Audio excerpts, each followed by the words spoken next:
Welcome back, and we just had a panel discussion on Cuban-Puerto Rican relations, and that panel is going to be again next week, so tune in next week because it gets pointed and better next week. I'm here with Jose. Last week, Jose did an interview, which was an interview of 3 Puerto Rican leaders and 1 Cuban, and you interviewed them on a panel. Right. And then you followed up with interviewing an additional 2 Puerto Rican leaders. So there was 5 Puerto Rican leaders and 1 Cuban. Right. As a result of that interview, we received an email, and an executive from the Puerto Rican Federal Affairs Administration objected strongly to having a Cuban on the panel. Right. Our email blast said, Puerto Rican sweep elections, meet winners tonight. Now, he objected to us having a Cuban mixed in with 5 Puerto Ricans. Right. Okay? Now, sweeping the elections does not mean that we're not having different ethnicities on the panel. Right. It just means a statement that we swept elections. So this particular person, his name is Rick Rodriguez, and he works for the Puerto Rican Federal Affairs Administration.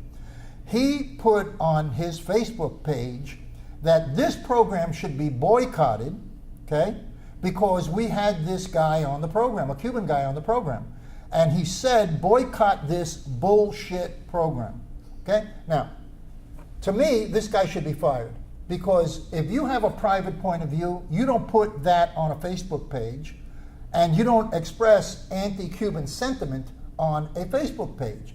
Keep it to yourself. You know, that's something which is over the top. Now, you did the interview. How did you feel about having to see this on Facebook? I found it, a little nauseating, actually, and that's part of the reasons we have the next group. That was the reason you called in this group to Right. do the interviews To do the interviews. this discussion about Puerto Ricans and Cubans. Right, exactly. We had no problem with the panel. I mean, everybody got along. There was no issues. We joked about openly about our ethnicity and our groups and stuff like that. And in fact, like as you pointed out, we had additional candidates that were here to be interviewed as well. So this is by far really a bombastic kind of viewpoint of this individual. Yeah, this is not the type of guy or the type of mentality that I feel should be representing the government office of Puerto Rico, Right. because he obviously has slanted views towards other Hispanics that are inappropriate. Right, apparently so. And in fact, and additionally, we've been doing this for a number of years, man. Okay, this is not our first rodeo here. Yeah. We've had all kinds of people here with no issues. This gentleman wishes to make an issue between Cubans and Puerto Ricans. And what's interesting about this, we're talking about elections. This show was on the air before any Hispanic was ever elected in Central Florida. This show was instrumental in moving the Hispanic community forward and getting people elected. Qualified candidates. We always supported qualified candidates. Right. Now, it was a question of a Hispanic not being qualified versus a non-Hispanic. I mean, you got to be objective with these things. But when a Hispanic was qualified, we supported the Hispanic because that was part of our show's agenda. And the reality is, we've been doing this for 15 years, way before any of these guys show up and start saying negative things about our TV show. We have been responsible for we participate in almost all the elections of Hispanics. That's right. In 15 years. But anyway, we'll catch you next week. On the other hand, I want to thank Rick Rodriguez for his boycott comment, which said, boycott this bullshit program. We want to thank him because it resulted in us coming up with a 2-part show about Puerto Ricans and Cubans. So we owe him a thanks. Together. We owe him a thanks. We owe him a thanks for being what he is. Thanks, Rick. Good night, Rick. Mira, ¿dónde tú estás? Ya estoy aquí, mi vida. ¿Pero qué están tomando? ¿Pero por qué? Porque te traje lo nuevo y diferente, Taíno Light Boricua Beer. Y lo más importante es que es lo nuevo y acabadita de salir al mercado. ¿Y saben buenas? Claro, ambas cervezas tienen los mismos beneficios que una copa de vino. Con menos calorías, la Boricua Beer 6%, fuerte pero con sabor. Y la Taíno Light 4.5% y es artesanal. Eso es. Somos familia, calidad y sabor. Visita boricuabeer.com. I am for the child who's had 7 addresses in a single year because she's in foster care, because her father abused her, and her mother couldn't believe her. She is the child I am for. I am a volunteer child advocate. I am you. Florida residents call toll-free 866-341-1425. Hola Florida, introducing Boricua Beer and Taino Light Beer. Boricua and Taino Light are crafted beers that are rich in flavors and brewed right here in Florida. Taino beer has a crisp, refreshing Caribbean flavor style when enjoyed chilled. Boricua beer is a craft ale with full body flavor that is a beer drinker's beer. Boricua and Taino Light Beers. Enjoy responsibly. Hi, I'm Danny Ramos, and welcome to this week's edition of Hispanic Speak Out TV, brought to you every week on Bright House Cable.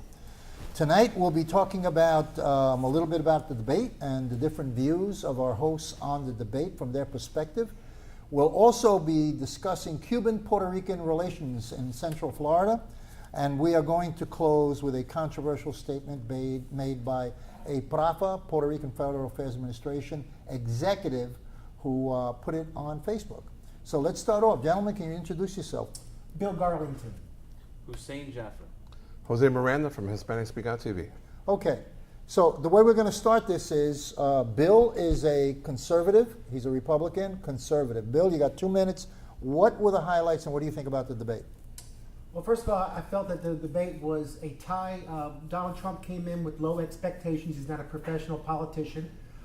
He left some things on the table during the debate, but I believe what the Trumpers like to see, that he didn't explode to the fact that he could be presidential and he could lead this country. He wasn't what Hillary Clinton and the Democratic Party wants to think, that Donald Trump is like an old Ronald Reagan, got his thumb on the button and going to nuke us. So he didn't make a major gaffe.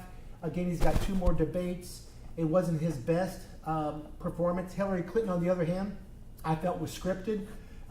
If you look at Democratic politics for the last 40 or 50 years, they are opening the same playbook of vote for me this time around or we're going to change America. What Trump did was brilliant, was he did not lump Democrats into his solutions. He lumped politicians. He lumped the Democrats and Republicans, the politicians for 30, 40 years, six-pack and the housewife.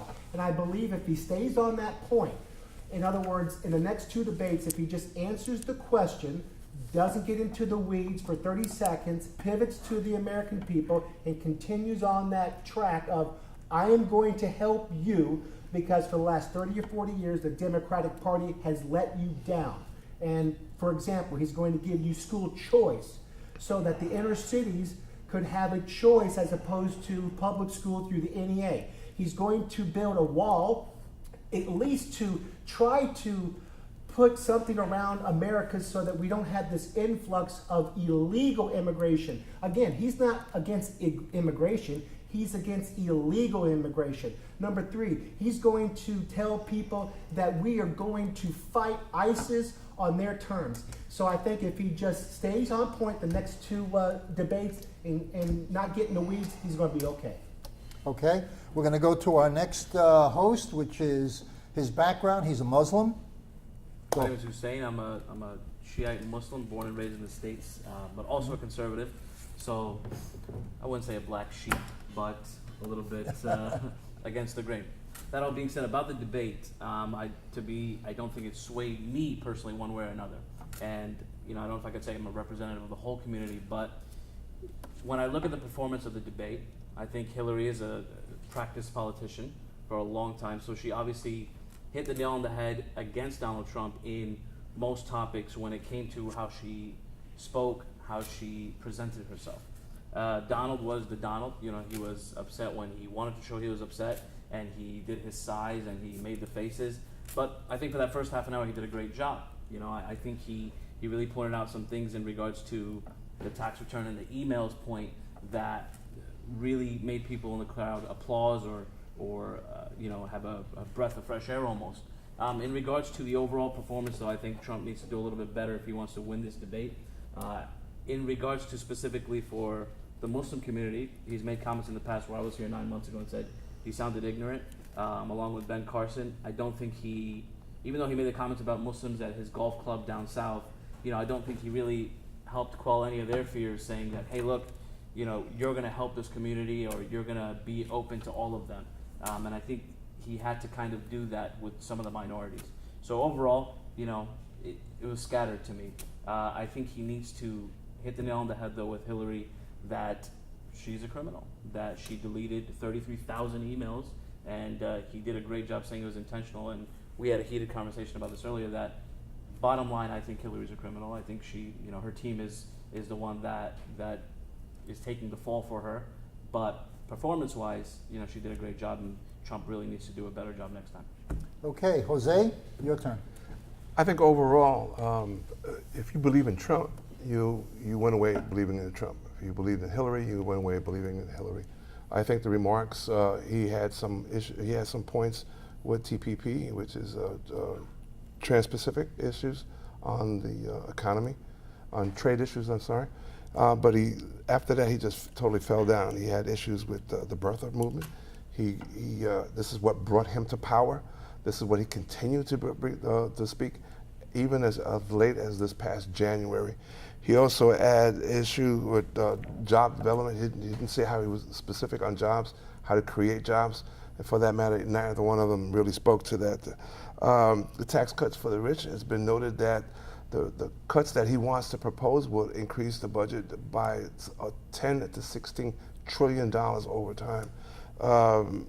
You also had the issue of his temperament. His temperament is still, for example, he still calls women pigs, and he has this issue with Rosie O'Donnell, which I'm not really sure what that issue is about, but it seems to be predominant on a lot of things that he brings to point.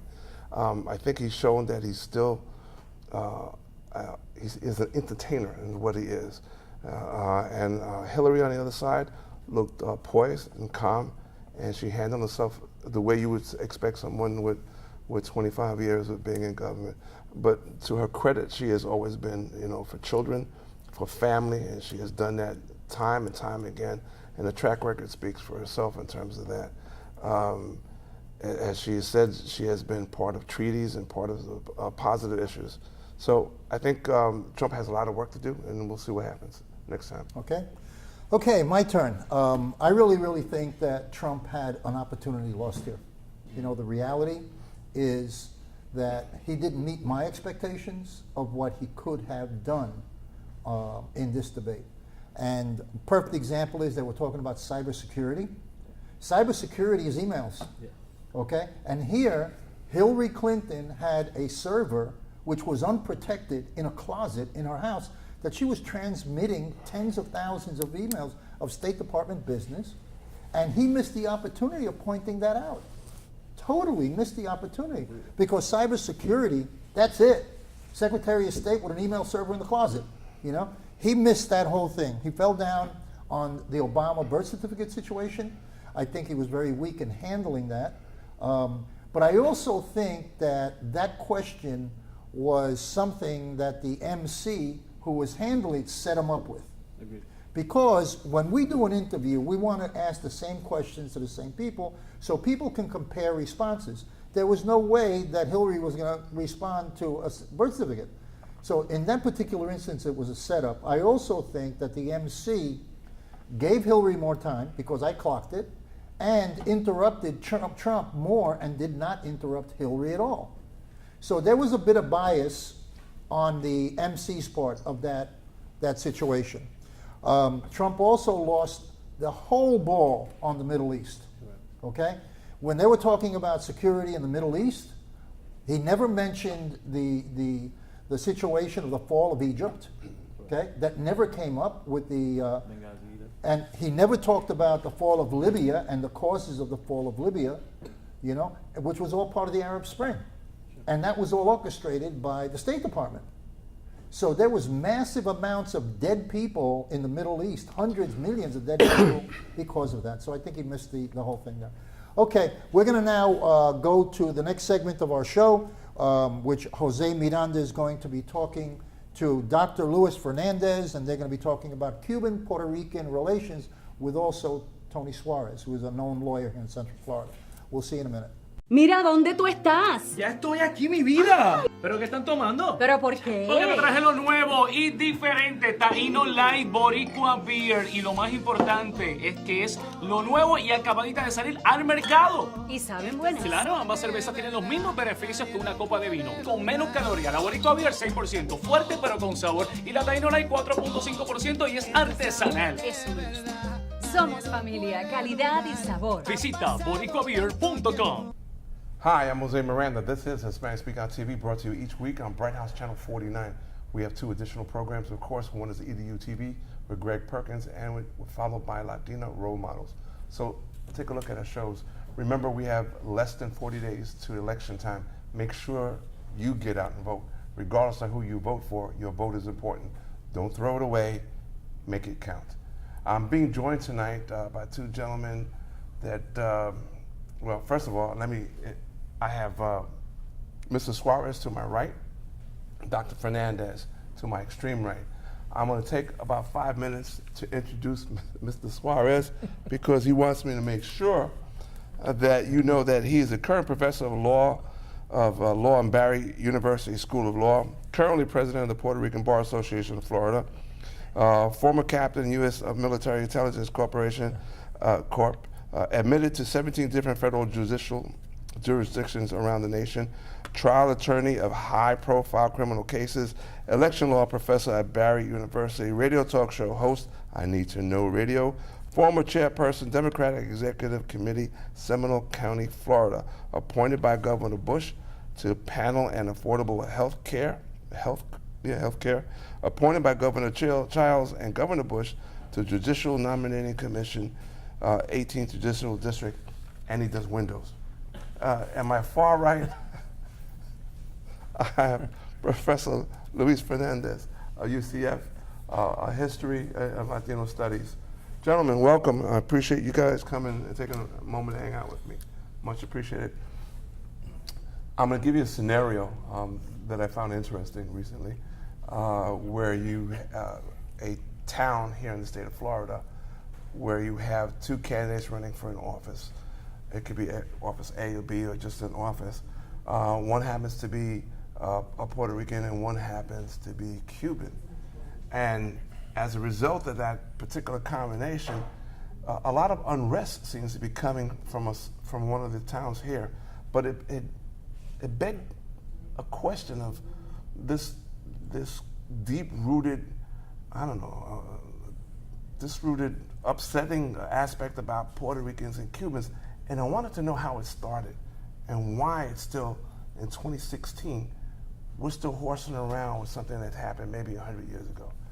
And anybody start out? Let me start off with the question of, since you're asking for opinion, one of the reasons I indicated to you that it's important to give the background of the person is because there are a million professors, but this is a very distinguished professor.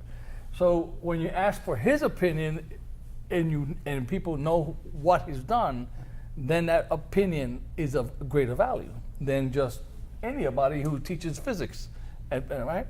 The same thing with my qualifications. The experience that it has gives us so that your listener understands that it's not just an opinion that I've gotten because I happen to be 63 years old. It happens because of the years of experience put into specifically that kind of question. So, I think that the one who has the expertise, particularly in demographics and immigration, is is our professor, because he has actually done these studies. Right. And so, go ahead. Well, thanks for that introduction. And I think it's a myth. Tony and I get well, Puerto Riqueño, Cuban, but in reality, there are hostilities out there. Okay. And I am a student of history. I've studied Cuba, Puerto Rico, the Dominican Republic in a comparative fashion.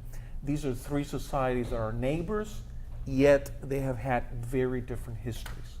So over the last century and a half, we have seen how these relations have changed for a variety of reasons. Maybe I should start with geography. Cuba is the largest island in the Caribbean. Okay. Puerto Rico fits in Cuba 12 times.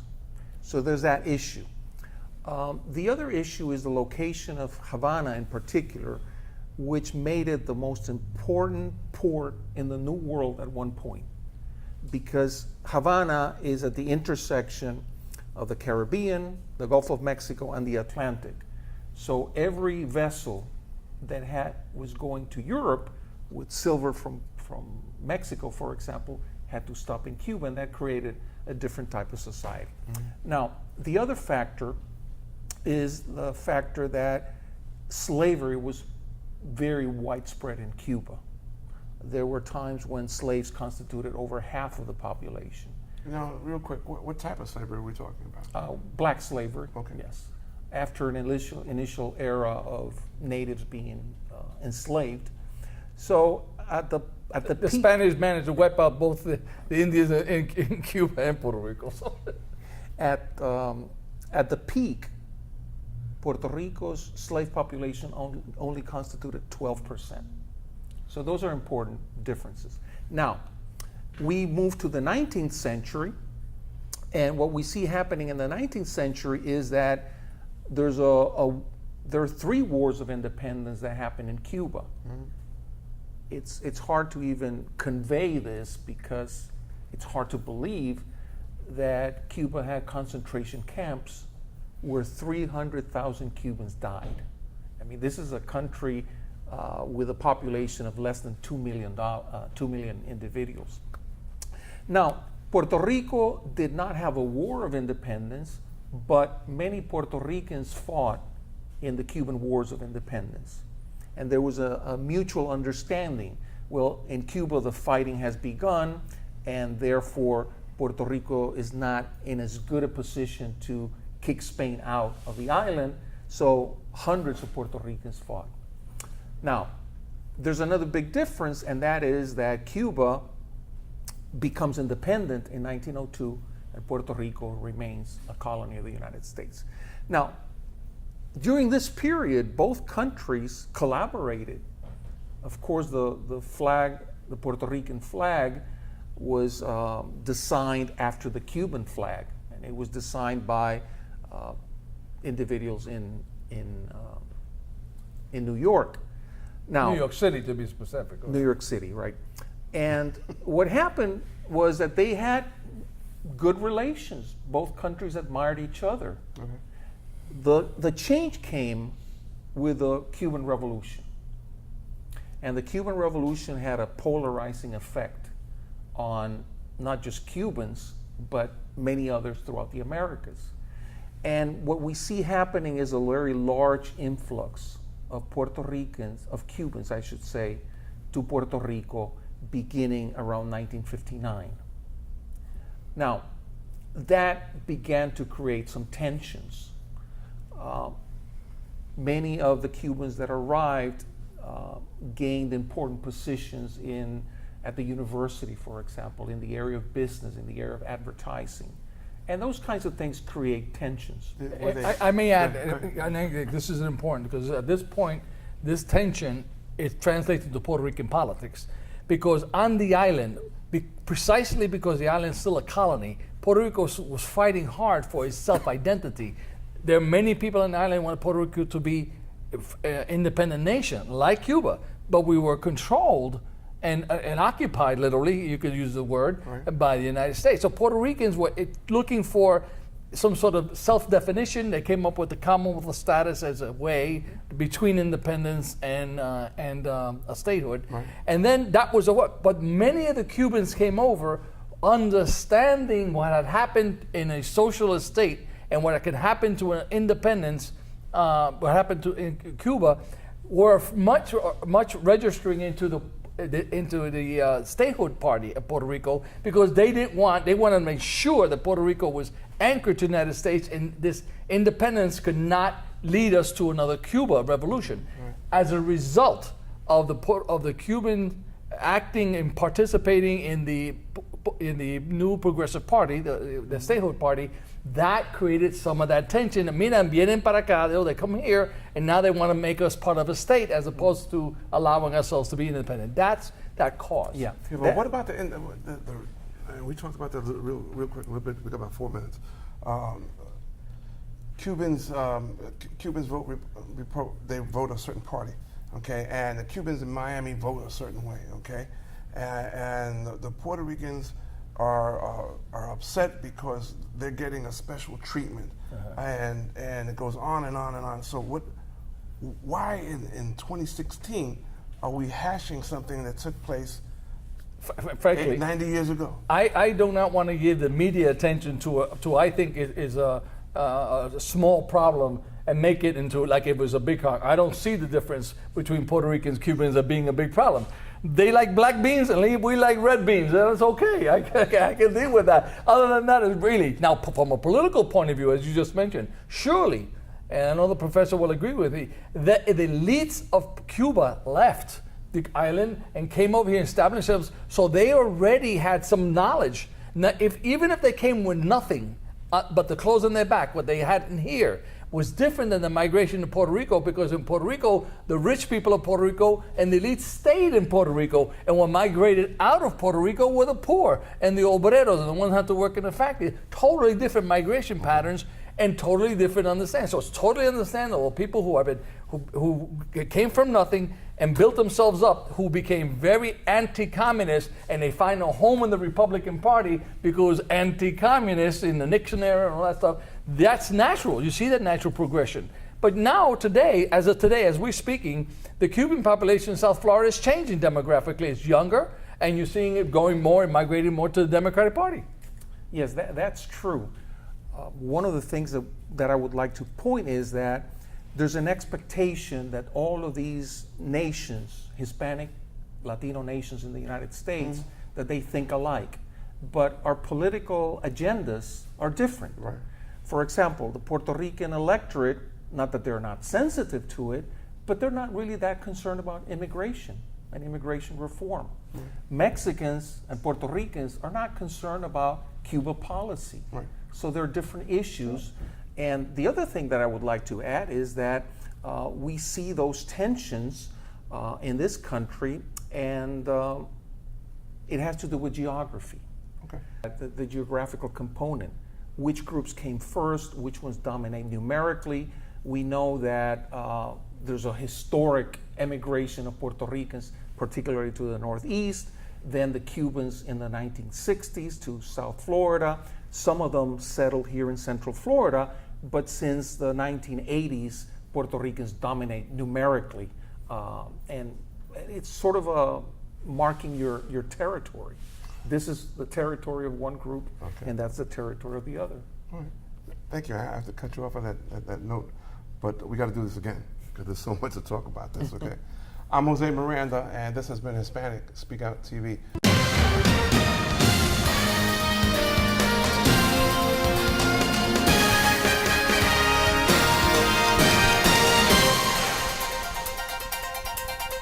Mira, ¿dónde tú estás? Ya estoy aquí, mi vida. ¿Pero qué están tomando? ¿Pero por qué? Porque me traje lo nuevo y diferente, Taíno Light Boricua Beer. Y lo más importante es que es lo nuevo y acabadita de salir al mercado. ¿Y saben buenas? Claro, ambas cervezas tienen los mismos beneficios que una copa de vino. Con menos calorías, la Boricua Beer 6%, fuerte pero con sabor. Y la Taíno Light 4.5% y es artesanal. Eso me gusta. Somos familia, calidad y sabor. Visita boricuabeer.com. I am for the child who's had 7 addresses in a single year because she's in foster care, because her father abused her, and her mother couldn't believe her. She is the child I am for. I am a volunteer child advocate. I am you. Florida residents call toll-free 866-341-1425. Hola Florida, introducing Boricua Beer and Taíno Light Beer. Boricua and Taíno Light are crafted beers that are rich in flavors and brewed right here in Florida. Taíno beer has a crisp, refreshing Caribbean flavor style when enjoyed chilled. Boricua beer is a craft ale with full body flavor that is a beer drinker's beer. Boricua and Taíno Light Beers, enjoy responsibly.